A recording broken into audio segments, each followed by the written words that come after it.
মনের খাতা থেকে চিরদিনের জন্য মুছে ফেলে।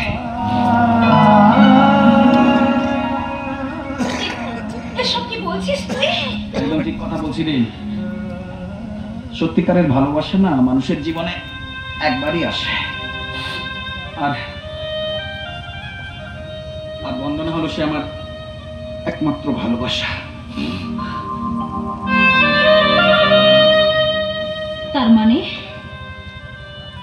তার মানে তুই আমার সাথে অভিনয় করেছিলি? তোর আর বন্দনার নাটকের মাঝখানে আমার বিশ্বাস ভালোবাসাকে বলে দিয়েছিলি? যা তুই কিছু মনে করিস না বুঝলি। এছাড়া না বন্দনাকে আমার জীবন থেকে সরিয়ে দেওয়ার আর কোনো উপায় ছিল না রে। তুই যদি বন্দনাকে ভালোবাসিস তাহলে তাকে এই নাটক কেন দেখালি? কেন ওকে দূরে সরিয়ে দিলি? বলতে পারবো না রে, আমি কাউকে এই কথা বলতে পারবো না, জানিস তো? কাউকে না। কার জীবনে আলো জ্বালার জন্য আমি আমার নিজের ভালোবাসার আলোটা নিভিয়ে দিলাম সেটা একমাত্র ভগবানই জানে। কিন্তু আমি তো অভিনয় করিনি রে।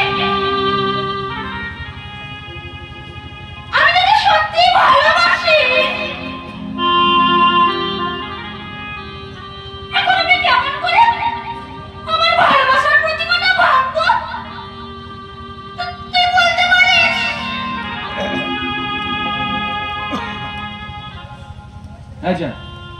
জয়া, এই তুই কি উল্টো পাল্টা বলছিস? হ্যাঁ, কি বলছিস এসব? এই দেখ, ছোটবেলা থেকে তোর সঙ্গে আমি বন্ধুর মতো মিশেছি না? হ্যাঁ, একসঙ্গে খেলেছি, কত ঝগড়া করেছি। তাই জানিস তো জয়া, সেই বন্ধুর অধিকারে না আমি তোর সঙ্গে একটা নাটক করেছিলাম রে।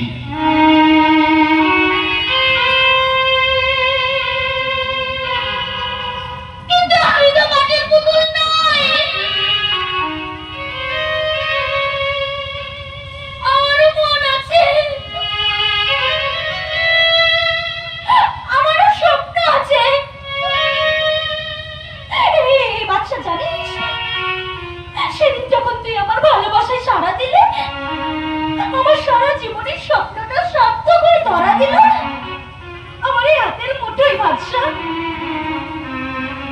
আমাকে নিয়ে নিষ্ঠুর খেলা কেন খেললি বাদশা?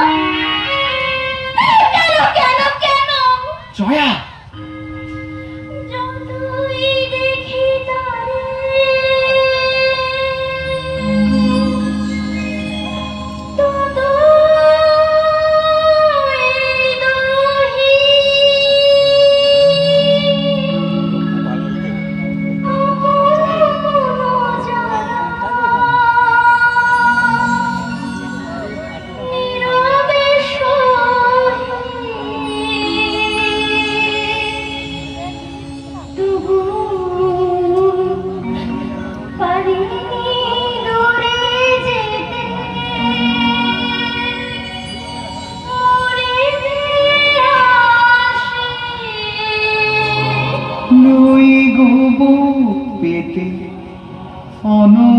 অনলবানামি জেনে শুনে বেশ করেছি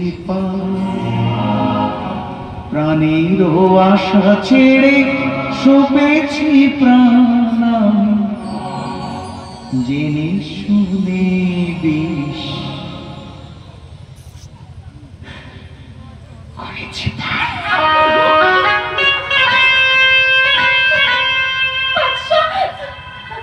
কেন আমাদের দুজনকে কাঁদতে হচ্ছে বলতে পারিস? কাউকে সুখী করার জন্য তুই কাজ করছিস।